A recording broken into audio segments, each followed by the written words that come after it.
Hello Internet, I'm the Disney Brain and welcome to The Top as we continue our theme of DCOMs. Last time, we talked about the very best and the very worst. This time around, we're going one layer deeper and discussing the very best lead performances in DCOMs. Naturally, a lot of factors go into making a lead performance great. The writing has to be solid, the director's vision needs to be clear and concise, the director himself has to be competent at conveying that vision to relatively young actors, and in addition to all of that, the actors themselves have to deliver. Different performances resonate in different ways with different people, so I don't think there's necessarily a correct order for a list like this. So, as always, make sure to share your own thoughts on the all-time best DCOM acting performances down below. With all that said, let's kick things off with number 10.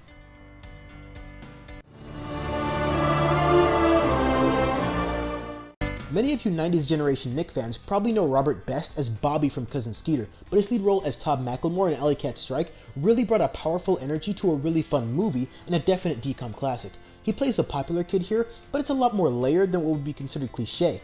He always has the feel of a genuine guy who wants to help, and even when he's butting heads with the other characters, you can tell that his heart and his head are both in the right place.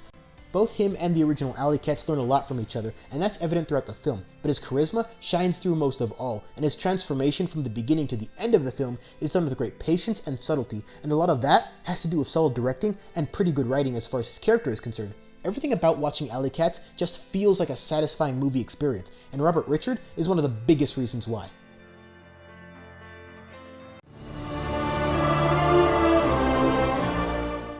Will Cloud as a character had the added advantage of being directed by the greatest DCOM director of all time, who, among other things, has a knack for getting the most out of his lead roles.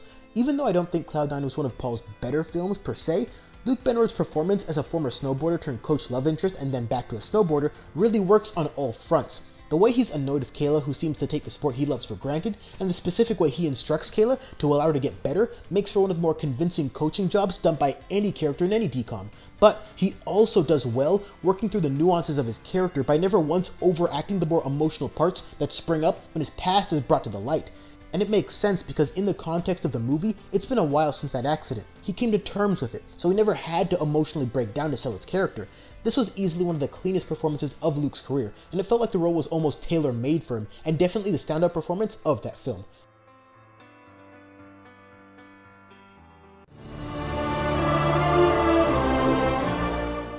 The character of Wen Gifford seems pretty simple at first, but just like the entirety of Lemonade Mouth, there's a lot more to it. The way they capture his character going through the pain of dealing with his dad's new relationship in the aftermath of his biological mother leaving was potent and makes total sense. He's always portrayed in the context of Lemonade Mouth as the guy who wants to make things happen. Not as much as Stella, of course, but for him, it's more defined by his own personal interest and reasons. That works in tandem with the situation that he's in because his own personal interest caused him to act in a hostile way towards Sydney until his character arc resolves before the movie comes to a close.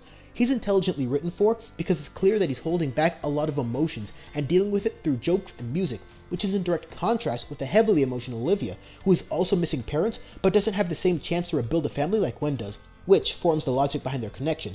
And even though I didn't think his performance was the best in the entire movie, from the insane rapping to the complex emotional struggles, Adam Hicks nails his portrayal of Wen Gifford.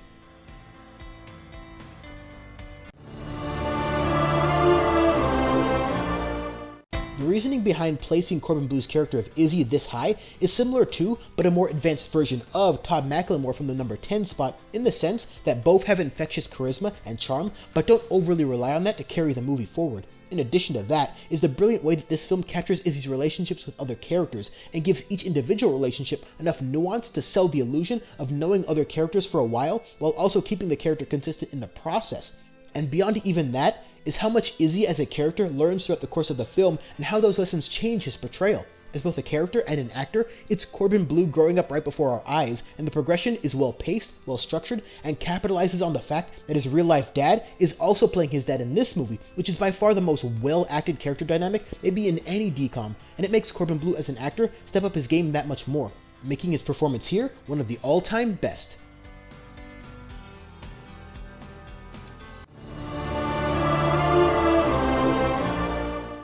I don't think Sterling is one of the more impressive actors to come out of Disney Channel, but he lived and breathed the role of Christopher Wilde. He gets this character so right in so many ways, and it's all about attention to detail.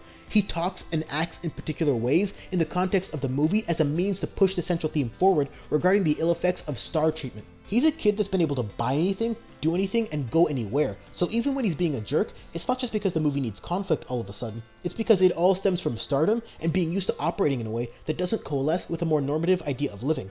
He was able to successfully convey all of this despite working alongside a remarkably inconsistent co-star, and I can't help but feel that if the central character dynamic had actually functioned a bit better, we would have had a much better movie, and Serling would have had an even more memorable performance as a direct result.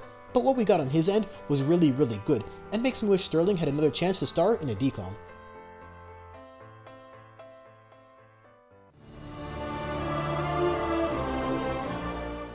Having recently watched Pixel Perfect, the praise that many of you guys gave it was mostly justified. It kind of gets problematic towards the end, but that's a whole other video's worth of discussion. But for now, I want to highlight the great job Phil of the Future's Ricky Ullman, now known as Ravi Ullman, did at capturing the mostly straight-faced computer whiz known as Roscoe. It's one of those grounded, controlled, but insightful performances that fits exceptionally well into the themes and tonality of the film that houses the performance itself. The whole point of his character is to be someone who lacks a certain element of feeling and awareness of the feelings of others, while ironically learning about that from a computer-generated hologram of all things. It's such a powerful moment of hard clarity when Roscoe realizes that he can't feel Loretta, and Loretta can't feel him.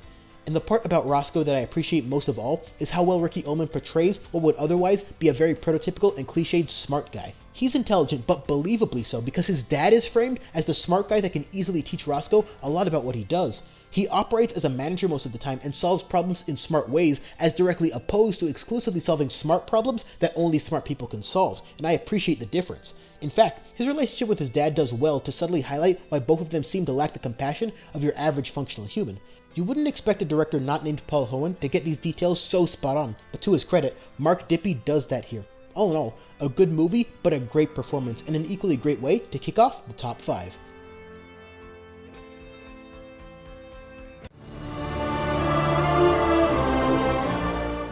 Troy Bolton is one of the most definitive characters in the history of Disney Channel, but that's not why he made this list this high. The reason is because of Zac Efron's impeccable and consistent ability to work with drama-laden narratives.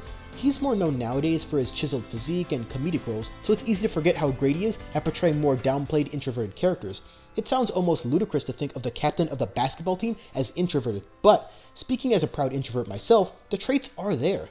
He spends a lot of time by himself, thinking things out. He has a song in every High School Musical movie specifically designed to inform us of his mental state to solve the issue at hand within himself. He's comfortable dealing with people, but most of his best moments in terms of dialogue are delivered with just him and Gabriella present, or just him and his dad, or just him and Chad, and not necessarily within a large group. He's not cocky or boisterous or even all that loud.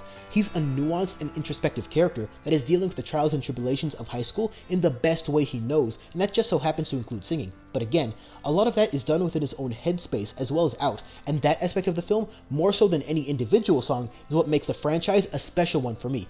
They created a powerful character who's inherently important to a great number of people, but doesn't act important, and in doing so, became that much more important to the film.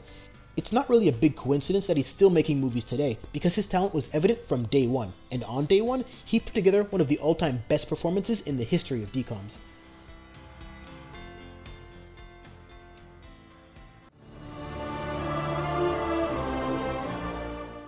One of the original Disney Channel original movies also boasts one of the all-time best lead character performances in Andy Brinker. What makes his character so captivating is his ability to balance duality, in the sense that the situations he confronts in the movie force him to act in two different ways. One side of him is more jovial and free-spirited, and the other is more grim and forced to deal with the harsh realities of life. Brink as a movie is so much fun, legitimately one of the most enjoyable DCOMs out there, while also being smart about how they handle their lead character. If you've seen the movie, or have seen enough other movies, you pretty much know how events will transpire once the central conflict becomes evident.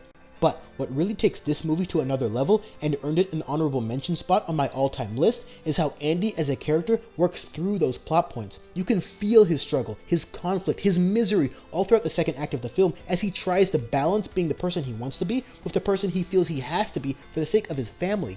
He's not your prototypical happy-go-lucky, no worries man skater bro. He deals with real life. Having just the fun elements would have made this a pretty good movie, but having Erik von Detten as the lead and capturing his character's journey in the way this movie did makes this the first great DCOM and the first exceptional DCOM lead performance.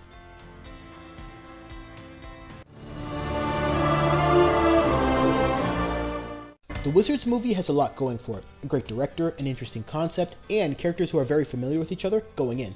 All of those elements work seamlessly together to create a great film and easily the best DCOM to have been created directly from an original series. It's no secret that David Henry as Justin Russo is one of my all-time favorite Disney Channel characters, and this film perfectly understands why. It's so easy to overlook Justin as a character simply because he's not Selena Gomez, but both needed to be great to make this movie great, and both of them were, but with an added tweak for Justin. If you know the plot of the movie, then you also know that the Russo family forgets each other and only Alex remembers everything. So David as an actor also has to, in a sense, forget the chemistry he had developed with Selena to this point on the show in order to make the premise of this film believable, but also slowly recall certain elements inherent to how they relate as people during the course of their adventure together. It's a tough balancing act, and since Max doesn't have as much screen time, he isn't asked to do anything as grand, but I think David really pulls it off here. It all builds up to a pretty fun wizarding competition climax, which also beautifully advances the genuine love and connection present between a brother and a sister that always stood out as the best part of the show for me, as well as the most crucial part of this film. Even though the movie does do well to place some focus on the mother-daughter dynamic that isn't overly present on the show, both Justin and Alex shine when they're together, and both of them make each other's performance better as a direct result, so it probably won't surprise most of you when the female version of this list that comes later on includes the other side of this particular coin. But who snuck past him for the number one spot? We'll get there, but first, let's bring in some honorable mentions.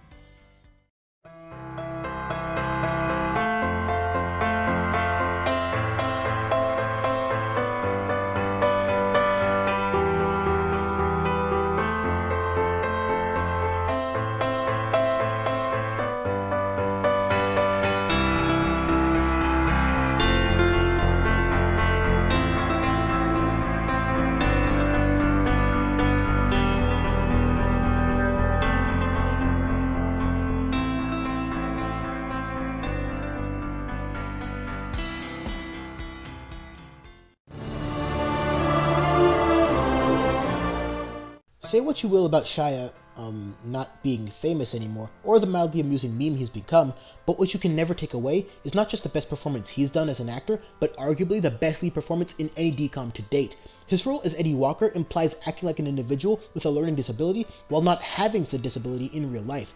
I would never claim to be any kind of expert in mental health, but I did come into True Confessions knowing that Shia LaBeouf had to step up his acting to a new level to sell his portrayal of Eddie, and the end result wasn't just immersive, it was powerful. Just like how a great set design can make you feel like you've transported to another world, great acting makes you believe that the person you're seeing is the real deal. And just like Alex and Justin from the Wizards movie, the acting on the part of Shia and Clara, who plays True, gets better the more they interact and play off each other. But this movie, acting-wise, was all about how well Eddie could be portrayed. The nuances, the dialogue delivery, the emotional highs, the dramatic lows of the character, all nailed here. True Confessions is probably the most purely emotionally affecting DCOM there is, and Eddie is at the center of it all, as a genuinely good kid who has to play the hand he's been dealt, despite his desire to be normal. This movie intelligently represents that side of it, while also conveying the beauty that comes from Eddie's unique view of the world. Every scene, every shot, every moment is a painting in one of the greatest DCOMs ever made, and breathing life into all of that is the greatest lead performance of all time. Thanks for watching. If you enjoyed this video, then leave a like, sub for more, and share the list with Shia LaBeouf. I'm sure he'd be happy to see it. And don't forget to follow the Disney Brain on Facebook and Twitter for updates. Links down below. The coming days will bring the Avalon High DCOM review and the Return of the Girl Meets World review. And soon, very soon, the DCOM review you've all been waiting for. So, lots to look forward to. Until then...